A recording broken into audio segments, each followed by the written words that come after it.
সরাসরি অভিযোগ করছেন সুকান্ত মজুমদার, যেখানে ঘটনা ঘটছে তার থেকেও 10 কিলোমিটার ভিতরে ঢুকে আসছে পুলিশ এবং হামলা চালানোর অভিযোগ পুলিশের বিরুদ্ধে। স্থানীয়রা তারা কি বলছেন শুনুন। আইসিএসে রামনবমী উৎসব হবে না। কেন হবে না? আমাদের নেতারা যারা ছিল তাদেরকে যে কি উত্তর দিয়েছে আমরা তা শুনি না। আপনাদের কাছে কোনো উত্তর দিয়েছে? আমাদের কাছে কোনো উত্তর আসেনি। তো আমরা ভেবেছি রামনবমী আমরা করব, আমাদের রক্ত যাবে জীবন যাবে। করবেন বলছেন? করব, আমরা 100 বার রামনবমী করব। ওই হাতে অস্ত্র নিতে হয়, হাসপাতাল করতে হয়, হাসপাতাল করবো। আমরা উৎসব কোনো সমস্যা না, হ্যাঁ করব। আইসি বন্ধ করে আমাদের এই উৎসব। এভাবে পুলিশ বলতে পারে নাকি? বলছে, ওনারা বহু কথা বলছে। এদিকে গতকাল সোজাসুজি স্বর্ণালীতে রিপাবলিক বাংলায় এক স্থানীয় বাসিন্দা তিনি বললেন পুলিশের অনুমতি নিয়েই বিসর্জন হয়েছিল, কিন্তু আদতে একটা গুজব ছড়ানো হচ্ছে, তার জেরেই অশান্তি। কি বলেছেন তিনি শুনুন। নিবারণ, যখন এই ঘটনাগুলো ঘটছিল, যখন আপনারা এই ধরনের কোনো ভাইরাল ভিডিও দেখছিলেন যে কেউ ইচ্ছাকৃতভাবে কিছু ভিডিও পোস্ট করে প্রত্যেককে একই জায়গায় ডাকছে, সেখানে কর্মতীর্থের মাঠে ডাকছে, আরো একই জায়গায় ডাকছে, সেই সময়তে আপনারা পুলিশকে জানিয়েছিলেন? পুলিশ কি বলেছিল? পুলিশকে আমি ফোন করেছিলাম ভিডিও দেখার পরে। পুলিশ বলেছিলেন এরকম কোনো ঘটনা ঘটবে না, আমরা মৌলানা সাহেবের সঙ্গে কথা বলেছি। আমি মোথাবাড়ি থানার ওসিকে ফোন করেছিলাম। ওসিকে ফোন করার পরে সাথে সাথে ওসি বলেছিলেন এরকম কোনো গন্ডগোল হবে না। মোথাবাড়ি থানার থেকে যে ইফতার পার্টির আয়োজন করা হয়েছিল, সেই ইফতার পার্টিতে ইমাম সাহেব নাকি অন রেকর্ড বলেছেন যে আমাদের মসজিদে যে বিসর্জনটা নিয়ে গন্ডগোল, সেই বিসর্জনে কোনো গন্ডগোল হয়নি। তারপরে আমি কিন্তু 10:30 নাগাদ আমাদের মোথাবাড়ি থানায় খবর দিই। সেখানে ফোনটা তুলে আমাদের আইপিএস অফিসার কামাল তেজা তিনি আমাকে বললেন এরকম কোনো ঘটনা ঘটবে না, आप शांत रहिए, हम शांत हैं, आप लोग भी शांत रखिए, पूरा इलाका को शांत रखिए, कुछ नहीं होगा, अगर कुछ होगा तो उसका जिम्मेदारी मैं हूँ। কামাল তেজা বলেছিলেন যদি এরকম কোনো ঘটনা ঘটে তার দায়ী আমি, কারণ আমাদের মিটিংয়ে সব আলোচনা হয়েছে, আপনি শান্ত থাকুন এবং সবাইকে শান্তি রাখুন, এমন কোনো ঘটনা ঘটবে না মোথাবাড়িতে, আপনারা নিশ্চিন্তে থাকুন। যেখানে আমরা দেখতে পেলাম সরাসরি একজন স্থানীয় বাসিন্দা তিনি বলছেন তার পুলিশের সঙ্গেও কথা হয়েছে, পুলিশের কাছ থেকে অনুমতি পাওয়া গিয়েছিল বিসর্জনের জন্য, এবং তারপরেও এই ঘটনা, সেখানে কোথাও গিয়ে একটা এই ধরনের ঘটনা তৈরি করা হচ্ছে এবং তিনি বলছেন গুজব রটানো হচ্ছে, গুজব রটানোর জন্যই অশান্তি।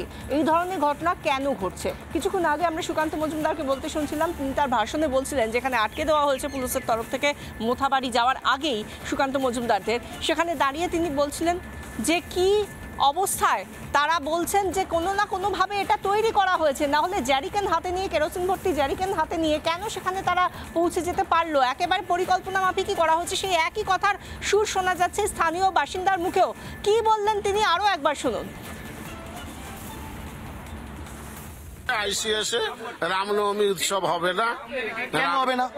কেন হবে না? আমাদের নেতারা যারা ছিল তাদেরকে যে কি উত্তর দিয়েছে আমরা তা শুনি না।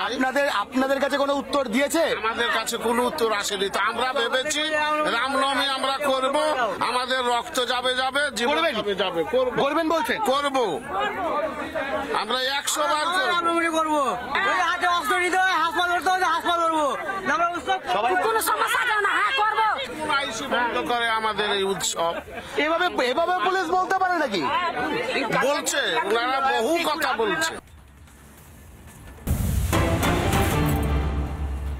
নির্দিষ্ট করে মোথাবাড়ির সাধারণ মানুষ তারা বলছেন পুলিশ এসে হামলা করছে, এমন অভিযোগ যেখানে করছে সেখানে আরো বড় একটা অভিযোগ যে মহিলাদের সম্মান কোথায়, মহিলারা কি আদতে এখানে নিরাপদ? মোথাবাড়িতে যেখানে পুলিশের বিরুদ্ধেই অভিযোগ করছেন সেখানকার মহিলারা যে তাদের শাখা পলা ভাঙতে বলা হচ্ছে, খুলে ফেলতে বলা হচ্ছে, এই কথা বলা হচ্ছে কাদের তরফে? না পুলিশের তরফ থেকে।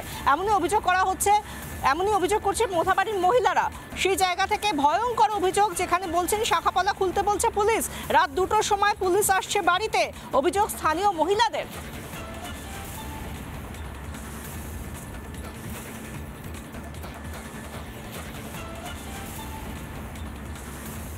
গত রাতে দুজনকে উঠিয়ে নিয়ে গেছে, মহিলারা বাড়িতে ঢুকতে পারছে না, কোথাও যদি যাচ্ছে শাখা পলা খুলে হিজাবের মতন কাপড় পরে ঢুকতে হবে, এরকম বলছে। বলছে স্যার আপনি মথাবাড়িতে যাবেন গত রাতে দুজনকে উঠিয়ে নিয়ে গেছে মহিলারা বাড়িতে ঢুকতে পারছে না, কোথাও যদি যাচ্ছে শাখা পলা খুলে হিজাবের মতন কাপড় পরে ঢুকতে হবে, এরকম এরকম বলছে।